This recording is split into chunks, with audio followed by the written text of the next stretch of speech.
All right, what's up, everybody? This is Stu and David, and this is Filling the Storehouse podcast. And wow, we have a super special episode today. I am incredibly excited about our guest today, Bob Burg, author of The Go-Giver. I'm ecstatic. This is like one of the books that David and I talk about all the time. And honestly, it's one of the books that I probably give out the most to individuals if I'm thinking about giving a book to somebody as a gift. So, Bob, welcome. It's great to have you. Hi, Stu and David. It's so great to be with you both, and thank you both very much for your service to our country. Very appreciated.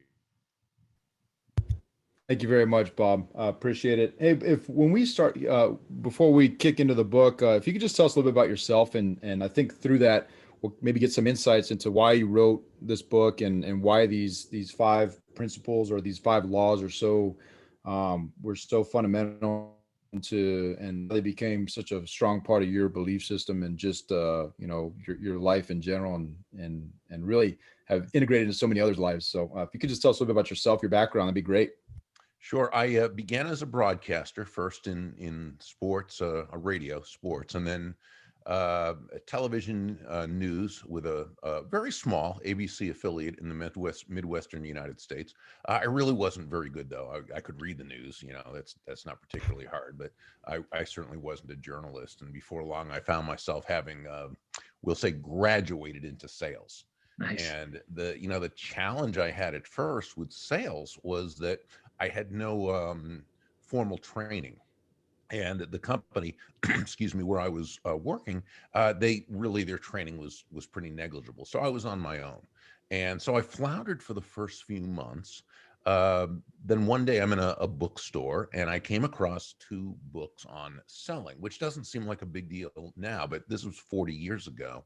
And these kind of things weren't as prevalent as they are now. In fact, I didn't even know there was such a thing as, how to sell. I really thought it was just you knock on doors, you make calls, you blah, blah, blah, talk about your product, all of the right, which is the opposite of what you should be doing. But I didn't know. Jim Rohn would have said, the old speaker and business philosopher Jim Rohn, who was really a legend. He would have described me as having the motivation but not the information. Right? Nice. You gotta have both. Just Right. having the information without the motivation, you're not much better off. But you've got to have both. So I got these two books. One was by Zig Ziglar. The other was by Tom Hopkins, two, of course, two icons in the sales space. And I started, every night after work. And I always say I never read the book, devoured the books. And so every night after work until the wee hours of the morning, I would read, I would highlight, I would study, I would practice, I would dog ear, I would, until I just knew it. And I went out, and of course, you got to be able to apply the information that you take in, or else nothing happens, right? And within a few weeks, my sales really began to go through the roof. And the only difference for me was now I had a methodology to follow, a system, if you will. And I personally define a system as the process of predictably achieving a goal based on a logical and specific set of how-to principles. The key being predictability, right? Right. If it's been proven that by doing A, you'll get the desired result of B, then all you need to do is A and continue to do A and continue to do A, and eventually you'll get the desired results of B. So that was to me everything. What I also realized though was success in selling was more about just the how-to aspect, as important as that is. It's really more about building yourself on the inside and then having that success manifest itself on the outside. So I started getting all the books that were recommended to me, right? The How to Win Friends and Influence People, The Magic of Thinking Big, Think and Grow Rich, As a Man Thinketh, and Psycho-Cybernetics, and all the great classics, Yeah. and I just loved it. And in time, I worked my way up to sales manager of another company years later. And from there, I started teaching others how to do what I was doing, and eventually began a speaking business doing so. And then, then 30 years after that, and then here we are. Wow, that's awesome. Well, if you could, for those, I mean, I'm assuming that most have read this book that are in our listener base, but if they haven't, if you could just talk about, the 5 laws of stratospheric success, and then I'd be curious about like where they came from, like where they even started and how you got there. Sure. So, it all really, and I think like everything, it begins with a premise, with the beginning, right? And I like to say that the basic premise of the Go Giver is simply that shifting your focus, and I think this is really the key, shifting your focus from getting to giving. And when we say giving in this context, we simply mean constantly and consistently providing immense value to others, understanding that doing so is not only a more fulfilling way of conducting business, it's the most financially profitable way as well. And not for any, way out there, woo-woo kind of magical, mystical reasons. It actually makes logical sense, right? I mean, you think about it. When you're that person who can take your focus off yourself and place it on that other person, looking to discover what they need, what they want, what they desire, what challenges do they have that you can help them to solve, what kind of value can you bring them, how can you help them get closer to happiness?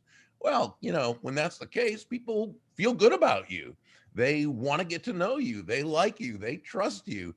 They want to be in a relationship with you. They want to see you succeed. They want to do business with you if that's apropos for what they need. And they certainly want to tell others about you. So it really is something that not only feels great to do, but it also is the most effective. Now, the 5 laws are the laws of value, compensation, influence, authenticity, and receptivity. Now, you asked, how we got the idea, how John and I got John David Mann as my co-author, who's just a brilliant writer. I'm much more of a how-to person. I'm step 1, step 2, step 3. John's a Nice. fantastic, storyteller and writer. But the way the book came about is years and years ago. My first book, written back in the 90s, was called Endless Referrals. The subtitle was Network Your Everyday Contacts into Sales. And it was really a how-to book for entrepreneurs and salespeople who knew they had a great product or service. They knew it brought wonderful value to their customers, but they didn't necessarily feel comfortable going out into their communities and building the kinds of relationships that are important, that cause people to want to do business with you and refer you to others. They didn't know how to build the kinds of relationships that I could, well, the basic theme, the premise of that book and all my teaching over the last, really over the since I've been doing it, is simply that all things being equal, people will do business with and refer business to those people they know, like, and trust. That book was simply how to help them to build those relationships in a way that was confidence building. So there was never any pressure on them or the people they were prospecting. Well, I'd always loved reading business parables. I think stories connect on a deeper level. And I know with me from the first parable I ever read, which was Og Mandino's The Greatest Salesman in the World, as well as many other books. The books in I think it was the late 70s, the early 80s, Doctors Blanchard and Johnson, the 1 Minute series, the 1 Minute Manager, 1 Minute Salesperson, 1 Minute Apology, 1 Minute, right? Yeah. To, people like John Gordon and Chris Widener, and just fantastic writers. And I always felt very connected with their stories, with the authors themselves and with the characters and the lessons. I thought, wouldn't it be great if we could take that basic know, like, and trust premise of endless referrals, turn it into a parable? So, the first question I asked myself is just simply, what is the essence of that person who is able to both quickly and sustainably create those know, like, and trust relationships? And it comes down to the fact that they're givers. They're always looking to bring value to others. And so coming up with the title, The Go-Giver, was easy. By the way, you know, a lot of people think the opposite of a go-giver is a go-getter. We say, no, we love go-getters. Yeah. Because go-getters take action. Right. Right. Without that action, nothing's going to happen. Right. Right. We say be a go-getter, a person of action, and a go-giver, a person who's absolutely laser focused on bringing immense value to others. Be a go-getter and a go-giver. Just don't be a go-taker. That's the person who feels almost entitled, if you will, to take without having added value to the person, to the process, to the situation. And they tend to be very frustrated because they rarely attain the kind of success they feel they deserve. Now, when they do, and there are those go-takers who absolutely do, it's a tough way to make a living. Very hard to sustain it because you really don't have people who want you to succeed. You're really in it for yourself and by yourself. Can you do it? Yeah, but boy, is it stressful and it's tough. So, you know, be a go-getter and a go-giver, just don't be a go-taker. But so when we had the idea, the title, and kind of an idea for how the book would be, the thing I did again to contact John, who was the editor-in-chief of a magazine I used to write for. And back then, you know, he was known very much in his specific niche as being a genius and a wonderful writer. But that, you know, today everyone knows who he is because he's the co-author and ghostwriter of choice whenever an agent or a publisher has a celebrity or a business icon or an athlete who they need to write. John gets the call. But back then, few people knew of John. Well, fortunately, I was one of them who did. That's awesome. And I asked him, and when I say I asked him, I mean I pleaded with him to be the co-author and, you know, lead writer storyteller. And, you know, fortunately, then it took us 25 rejections from New York publishing houses before we finally found the perfect publishing partner, which was Portfolio, a business book division of Random House, or Penguin Random House. But they've been just fantastic. So, you know, everything works out as it's supposed to, but you still got to put the work in to, you know, to having it happen. Yeah. Wow, that's incredible. There's so much there, and I think that's a huge part of the impact that the book makes, and that you know, the laws make. And I'm kind of curious. I don't know. I don't know why this just popped in my head, but what's your favorite law? I think it's the law. Excuse me, the law of influence. I think it's the one I relate to most because I think influence is so important. You know, John Maxwell, the iconic leadership authority, is known for saying leadership is influence, right? Nothing more, nothing less. Well, you know, it's interesting because when you look at influence itself, and you can look at it by definition and then kind of a deeper, I think even more important way. You know, influence can be defined as simply the ability to move a person or persons to a desired action, usually within the context of a specific goal. By definition, that's influence. That's its definition, but I don't think that's the substance or the essence of influence. I believe the essence of influence is pull as opposed to push, as in how far can you push a rope? And of course, the answer is not very far, at least not very fast or very effectively, which is why great influencers don't push. You know, you never hear people say, "Wow, Tom," or "That Susan, she is influential. She has a lot of push." No, they say on people. They don't try to push themselves on people. They're not push-y. Instead, they pull. Now, this pull is an attraction, right? Great influencers attract people first to themselves and only then to their ideas. So I think the question then is, well, how?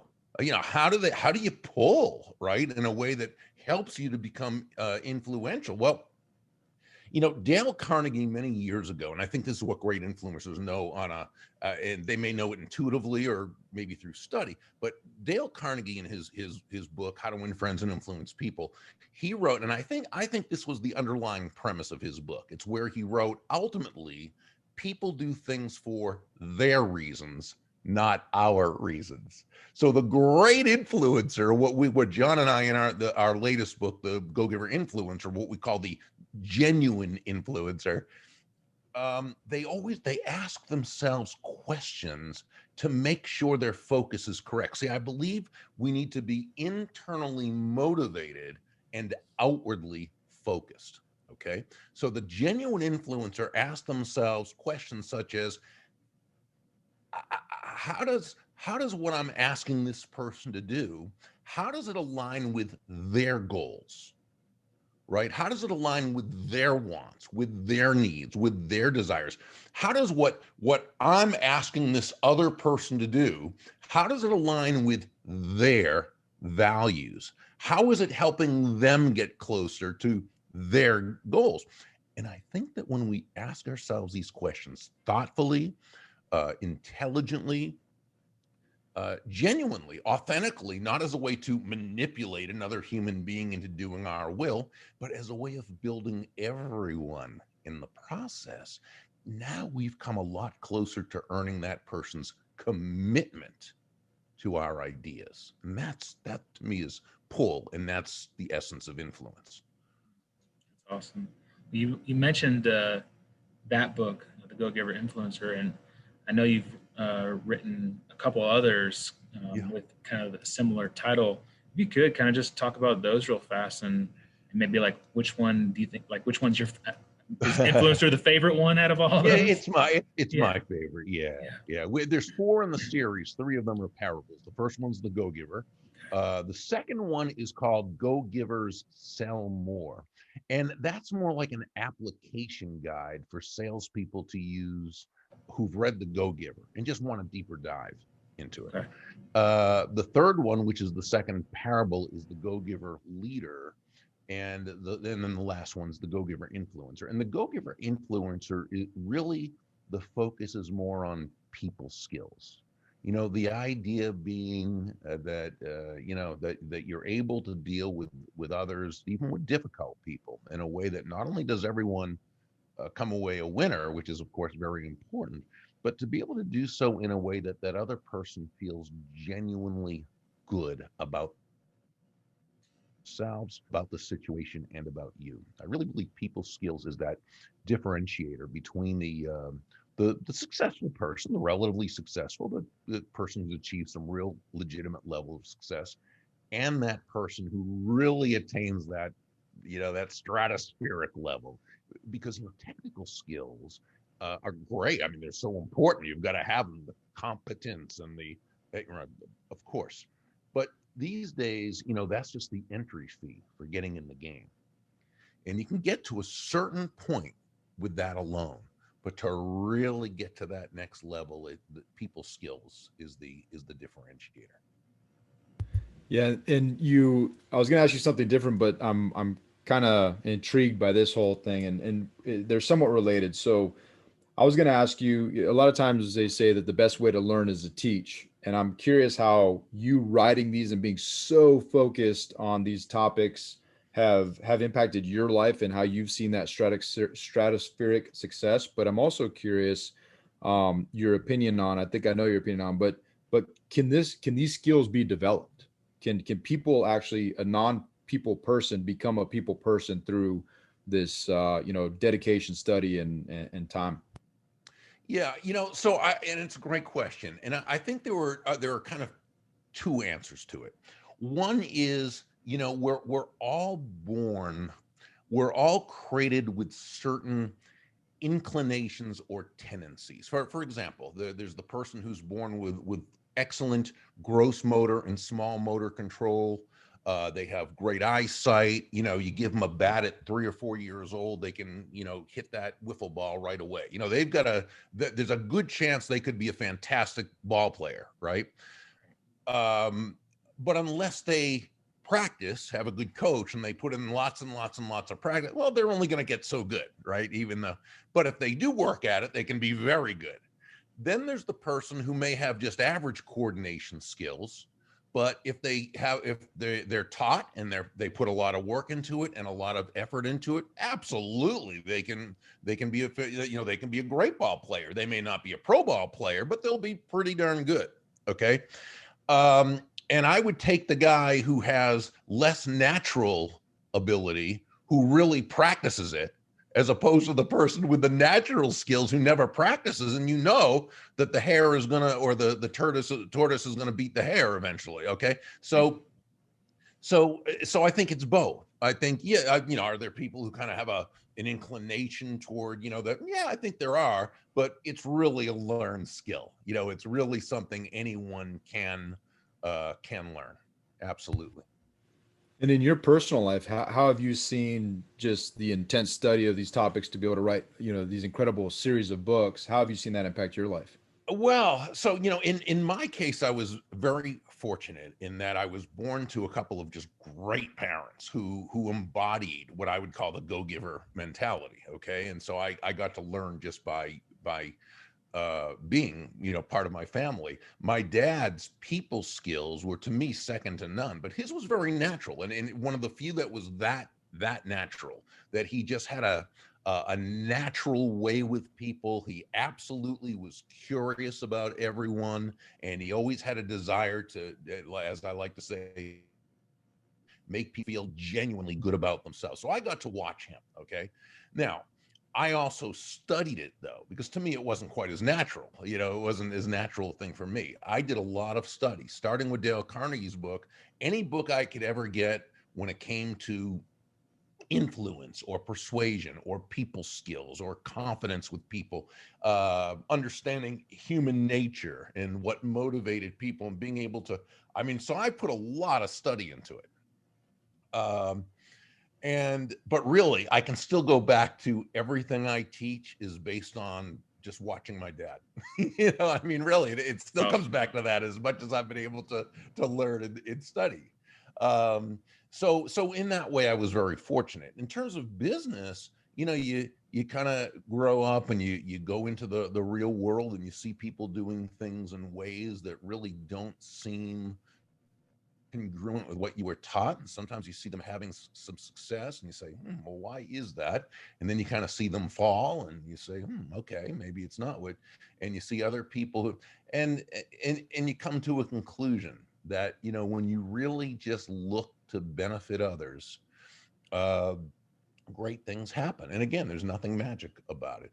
It's also when you study economics, let's say, and I don't mean deep into the economics stuff, I mean just very basic surface economics, free market economics, and you understand that if you can bring that the free market, and succeeding in the free market is nothing more than bringing value to others.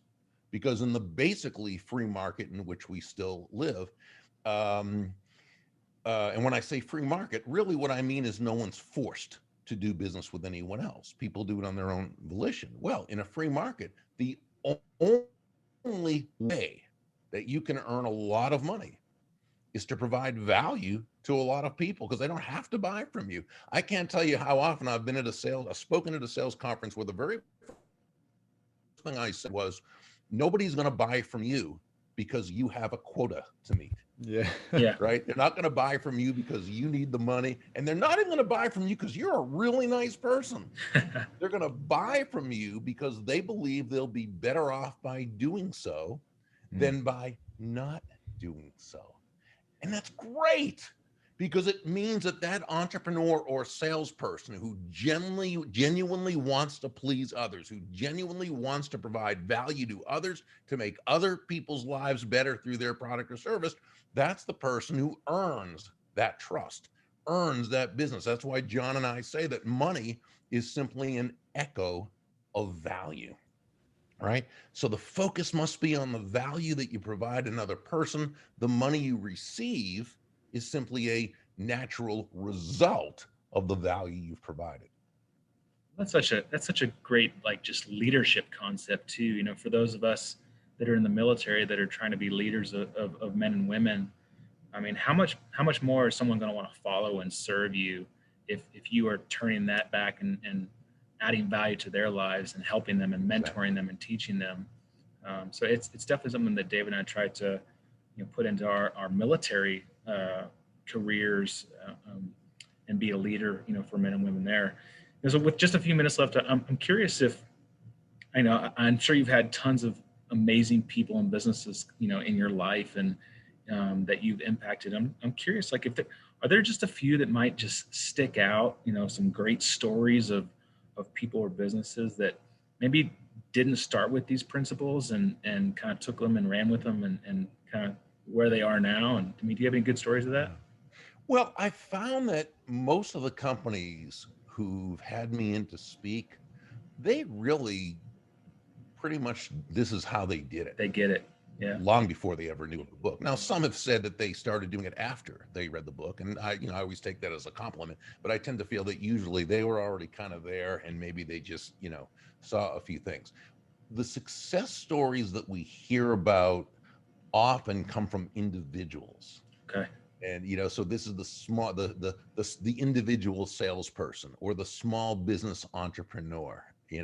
I remember hearing, or we received an email from a guy from the greater Pittsburgh area, who he was a roofer, and during the downturn, this is a number of years ago, he when all the roofers were really suffering like everyone was, he said he did basically the same thing all the other roofers did. He tried to pull back on what he gave in terms of value and make more money, but of course that doesn't really work in the real world. And so he read the book and he started asking himself, okay, how can I give more in value than what I'm doing without it costing money? And what he started was he would research how people could much more easily get money from the insurance company to repair their roof. Okay. So what he was doing was he was saving them a big step of having to do all the work. He was basically making it easy for them. So when they had a legitimate claim with their insurance company, he walked them through the process. In fact, he had it pretty much done for them so what did he do? He found a way. Rather than pulling back, he found a way to give more in value. And he said his business just, went crazy at that point. That's awesome. That's awesome. Wow. Well, we want to be very respectful of your time. We know that you are highly demanded, and I think that we're very appreciative. And I just want to part just with a couple of words of encouragement for you. I mean, it has completely impacted us. It's impacted us as, most importantly, as fathers and husbands. It's impacted us in our, our faith journey as naval officers in our business. And I will tell you that I think part of it, you said that the companies that you've gone and talked to, a lot of them have been doing it. I think what was most impactful for me personally is that we've been trying to do some of these things, but this gave us like a document. This gave us words to put to our actions, right? And I think that having that clarity has really forced us to refocus. And I'll tell you, like, I'm getting goosebumps talking about it because I genuinely love this book. Like, I want to be like that connector. That guy was just awesome. And I can't wait to read the rest of the series because it just is so impactful for me. And I know a lot of our listeners, same thing. And if you haven't read this book, you have to read this book because I think it'll, again, it's not just for business, it's for life, personally, business wise. It just makes you a better person. So thank you, Bob. That means so much to me. Thank you. Well, I'll tell you, if you write a book, I'm reading it. Great. So, it's been a true impact for us, and just thank you for taking the time. And one last parting thing, I want to say, I think Stu was originally attracted to you because we say that he has a face for radio. So there's probably a connection. Said about me too. Burg, you got a great face for radio. Stay off TV. Yeah, it's good. It's good. He always has to. David always has to give a little, a little nudge, a little. Well, we all have those friends that. Yeah, always. Yeah. Hey, with friends like these, right? Hey, how can people learn more about you and plug in more to you, Bob? Yeah, best place is Burg, BURG.com, and everything's pretty much there. Awesome. Bob, thank you so much. It's been a true pleasure to have you on. For folks listening, Hey, share this episode. Hey, do us a favor. Screenshot this episode and share it on your social medias and tag Bob.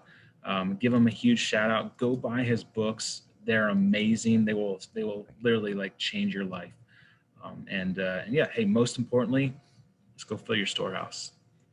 Make it a great day, friends. Thank you, Bob. Thank you, Bob. See ya.